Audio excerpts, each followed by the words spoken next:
ओम नमो भगवते वासुदेवाय. श्रीमद भागवत महापुराण कथा ज्ञान यज्ञ. आता भगवंतांचा संसार सुरू झालाय. संसार सुरू झाल्यावर संसारातले थोडे रुसवे फुगेही चालू होतात. असाच एक मजेदार प्रसंग भागवतातील दशमस्कंधात 60व्या अध्यायात आलेला आहे. दिवस श्रीकृष्ण आणि रुक्मिणी एकांतात असताना रुक्मिणी श्रीकृष्णांना वारं घालत होती. तेव्हा श्रीकृष्ण रुक्मिणीला हसून म्हणतात, खरंच तुझं सौंदर्य अद्भुत आहे, अलौकिक आहे, लोकोत्तर आहे. देवांच्या दरबारातही तुझं सौंदर्य दुर्लभ आहे. तेव्हा तू लग्न करताना अक्कल कमी वापरलीस असं मला वाटतं. पराक्रम, संपत्ती, सौंदर्य, ऐश्वर्य आणि सामर्थ्य असलेले अनेक राजे तुझ्यासाठी योग्य होते. तरी सुद्धा माझ्याकडं पराक्रम नाही, ऐश्वर्य नाही, संपत्ती नाही, सौंदर्य नाही आणि मी कुठल्याही देशाचा राजा सुद्धा नाही. तरी सुद्धा तू माझ्याशी लग्न केलंस. कोणती सौंदर्यवती असं वेडेपणा करू शकेल? दुसरी गोष्ट अशी की तू त्यावेळी मला पाहिलेले नव्हतंस, तरी तू माझ्यावर प्रेम केलंस. हा तुझा वेडेपणा झाला. माझ्याशी लग्न करण्याची तुझी चूक झाली. तू म्हणशील, मग तुम्ही मला पळून का आणलं? तर खरं सांगू का, की त्या मस्तवाल राजांना शासन करण्यासाठी मी तुला पळून आणलं. खरोखर तुझ्याशी लग्न करण्यासाठी मी तुला पळून आणलेलं नव्हतंच. शिवाय मी रूढीप्रमाणे चालणारा नाही.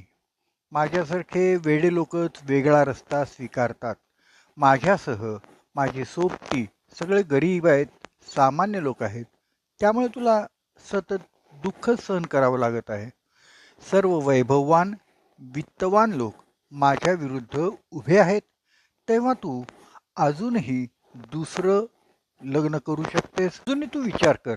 लक्षात घे, मी अत्यंत उदासीन आहे. संसाराचं मला मुळीच आकर्षणही नाही. माझ्याकडे राज्य नाही, संपत्ती नाही, सौंदर्य नाही. तू तर सौंदर्यवती आहेस. अनेक राजे अजूनही तुझ्यावर लुब्ध आहेत. म्हणून तू मला सोडून दुसऱ्या कुणाशीही लग्न करू शकतेस. हे ऐकून रुक्मिणी भीतीनं थरथर कापायला लागली.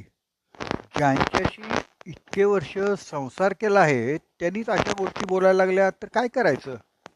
भीतीनं रुक्मिणीच्या चेहऱ्याचा रंग उडून गेला. ती भयभीत होऊन बेशुद्ध पडली. ते पाहून श्रीकृष्ण सुद्धा घाबरून गेले. श्रीकृष्णाने आपल्या चारी भुजांचा आश्रय तिला दिला आणि तिचे अश्रू पुसत तिला म्हणाले, प्रिये, मी तर केवळ विनोद करत होतो. मी तुझी केवळ गंमत केली. घाबरू नकोस. त्यानंतर श्रीकृष्णाने अनेक सुवचनाने रुक्मिणीला प्रसन्न केलं. थोड्याच वेळात रुक्मिणी सावध झाली. तिने शांतपणे विचार केला आणि तिने अत्यंत सुंदर उत्तर भगवंतानं दिलं. ज्यांनी कुमारसंभव काव्य वाचलं असेल त्यांच्या लक्षात येईल, महादेवांनी सुद्धा पार्वतीची अशीच परीक्षा घेतलेली होती. महादेवच आपले पती व्हावेत म्हणून पार्वती तप करत होती. तेव्हा महादेव बटूचं रूप घेऊन पार्वतीकडे जातात आणि म्हणतात, अगं, तू तप कशा करता करतेस? पार्वती म्हणाली, मला महादेव हेच पती लाभावेत म्हणून मी तप करत आहे. तेव्हा बटू म्हणतात, अगं, तुला ठाऊक आहे का, महादेवांच्या जन्माचा पत्ता नाही. सगळ्यांना 2 डोळे असतात, पण महादेवांना कपाळावर 3रा डोळा आहे. कैलासावर सुद्धा महादेव दिगंबर अवस्थेत राहतात. ज्याला घर सुद्धा नाही म्हणून ते उघड्यावर कैलासावर राहतात. अशा पुरुषाशी तू का लग्न करतेस? हे ऐकून पार्वती चिडली आणि म्हणाली, खबरदार, यापुढे एकही शब्द त्यांच्याबद्दल बोलू नकोस. तू बटू आहेस म्हणून तुला सोडून देते. तुला काही कळतं का? ज्याला जन्मही झालेला नाही म्हणजेच त्याला मृत्यूही नाही, म्हणूनच मी त्यांना वरलंय.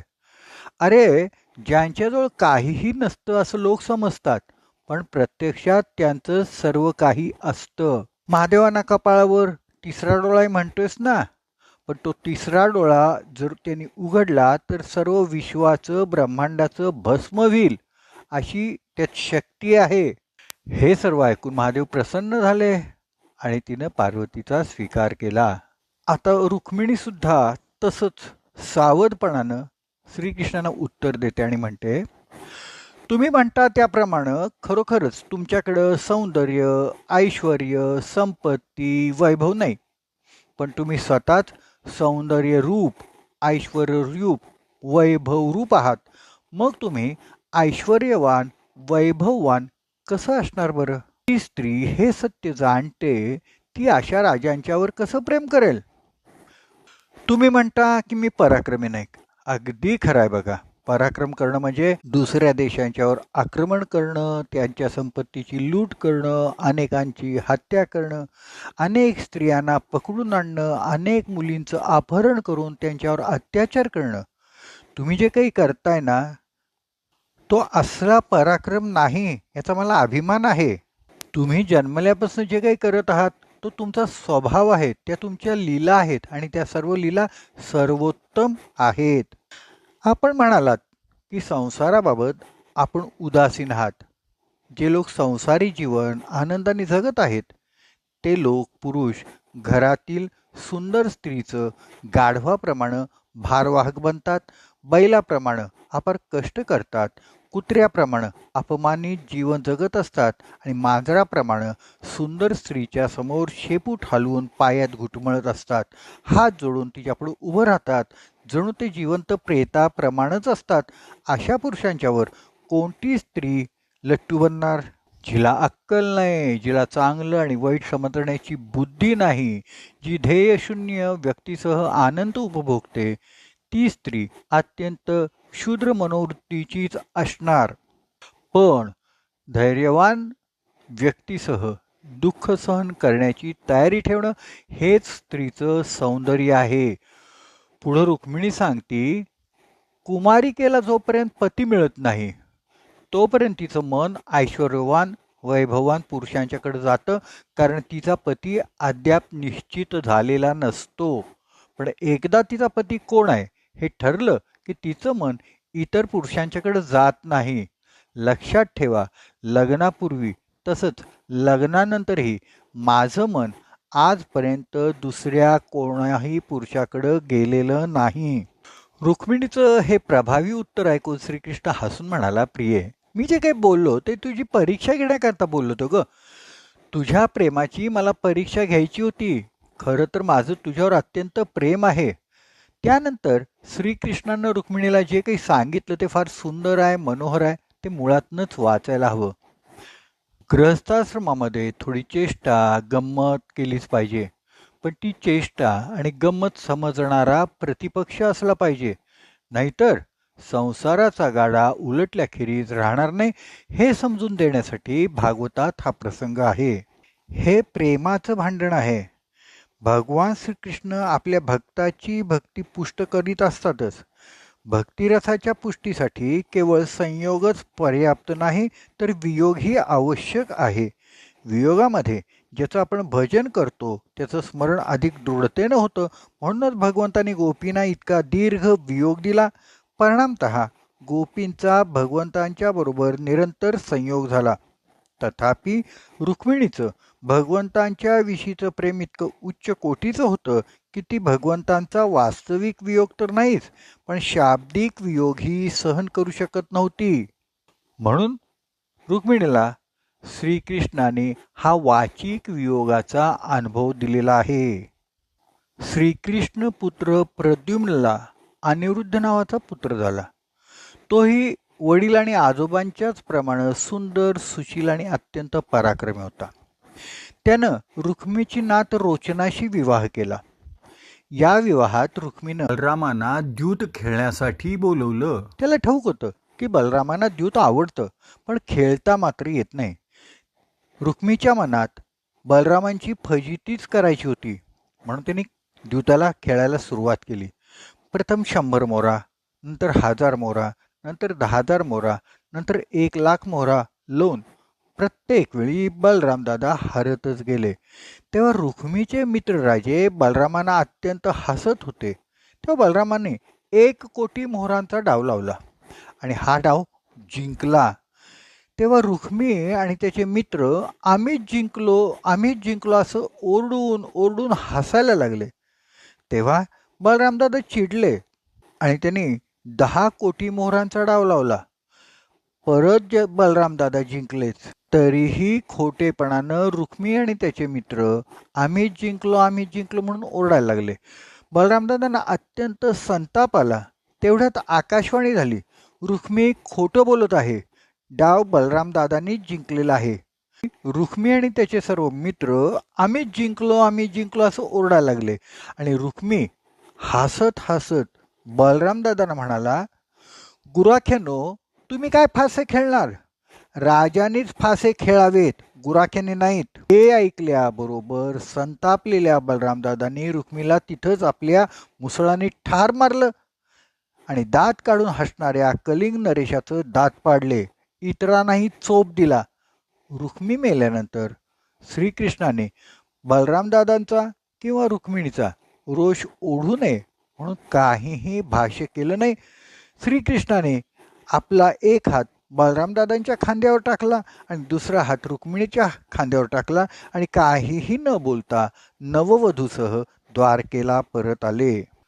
अशा बिकट प्रसंगी मौनानच सर्व काही होतं हे सांगण्याकरता भागवतात ही कथा आलेली आहे. एकदा बाणासुराची कन्या उषा हिनं शंकर पार्वतीची कामक्रीडा पाहिली. त्यामुळे तिला कामक्रीडा करण्याची इच्छा झाली. तिच्या मनातला भाव ओळखून पार्वती उषेला हसून म्हणाली, मुली, तूही आपल्या पतीसह आनंदाने अशीच क्रीडा करशील. ते ऐकून उषाला आनंद झाला आणि ती मनातच म्हणाली, हो, पण ते केव्हा? माझा पती आहे तरी कोण? तिच्या मनातला भाव ओळखून पार्वती तिला म्हणाली, हे राजपुत्री, वैशाख शुद्ध द्वादशीला रात्री स्वप्नात तुझ्याशी जो क्रीडा करेल तोच तुझा पती होईल. त्याप्रमाणे उषानं स्वप्नामध्ये पूर्वी कधीही न पाहिलेल्या अनिरुद्धला पाहिलं आणि त्याच्याबरोबर रतिसुखी आनंदाने भोगलं. तो दिसेनासा झाल्यावर, अरे माझ्या राजा, कुठं रे गेलास? करत ती उठली. अत्यंत व्याकुळ होऊन माझा प्रियकर कुठे गेला असं ती बडबडायला लागली, विचारायला लागली. ते ऐकून तिची सखी मंत्री कुंभारकन्या चित्रलेखानं तिला विचारलं, अगं काय झालं? तेव्हा उषाने तिला सर्व काही चंद्रलेखाला सांगितलं. चंद्रलेखा चित्रकला आणि योगमायामध्ये अत्यंत प्रवीण होती. तिनं उषाला सांगितलं, मी चित्र काढते, त्यातला तो कोण तू दाखव, मग मी तुला त्याच्याशी भेट घडून देईन. असं म्हणून चित्रलेखांनी अनेक देव, गंधर्व, यक्ष, सिद्ध, चारण आणि माणसांची चित्र काढली. मनुष्यामध्ये तिने वसुदेवाचं चित्र काढलं, बलरामाचं काढलं, श्रीकृष्णाचं चित्र काढलं आणि नंतर प्रद्युम्नचं चित्र काढताच उषा लाजली आणि मग अनिरुद्ध चित्र काढताच ती अगदी हसून म्हणाली, हाच माझा प्राणनाथ प्राणवल्लभ आहे. चित्रलेखाने ओळखलं हा श्रीकृष्णाचा नातू अनिरुद्ध आहे. ती आकाशमार्गानं द्वारकापुरीत गेली. तिथं सुंदर पलंगावर झोपलेल्या अनिरुद्धला योगसिद्धीच्या प्रभावानं उचलून पलंगासकट शोणितपूरला उषाच्या महालात आणून ठेवलं. द्वारकेभोवती अखंड सुदर्शन चक्राचा पहारा असतो. त्यातून मार्ग काढण्यासाठी चित्रलेखाने नारदांना सुदर्शन चक्राशी सत्संग करायला सांगितलं आणि त्या सत्संगाच्या वेळात काही क्षणातच चित्रलेखा बाहेर गेलेली पाहून नारदांनी सुदर्शन चक्राला जायला सांगितलं. उषानं अनिरुद्धला जाग आल्यावर सर्व काही सांगितलं. दोघेही आनंदाने रममाण झाले आणि काही दिवसांनी उषेच्या शरीरातील बदल पहारेकऱ्यांनी बाणापूरला सांगितले. बाणासूर आश्चर्यचकित झाला आणि अचानकपणे उषाच्या महालात आला. तेव्हा उषा आणि अनिरुद्ध द्यूत खेळत होते. बाणासुराने अनिरुद्धला पकडण्याचा आदेश देताच अनेक सैनिक धावले, पण अतिशय पराक्रमी अशा अनिरुद्धाने सर्वांना पराजित केलं. तेव्हा संतापून बाणासुराने अनिरुद्धला नागपाशानं बांधून कैदेत टाकलं. पण नारद मुनी द्वारकेमध्ये आले आणि म्हणाले, घरातल्या मुलांची काही गंटी वगैरे होती का नाही? सगळी मुलं घरात आली आहेत का नाही? तेव्हा घरातल्या मुलांचा शोध घेतला आणि अनिरुद्ध नाही हे सर्वांच्या लक्षात आलं. तेव्हा नारदाने अनिरुद्धला बाणासुराने नागपाशात बांधून शवणीतपुरात कैद करून ठेवल्याचं सांगितलं. गोपाळ कृष्ण भगवान की जय. उद्या पुन्हा ऐकूया श्रीमद भागवत महापुराण कथा ज्ञान यज्ञ.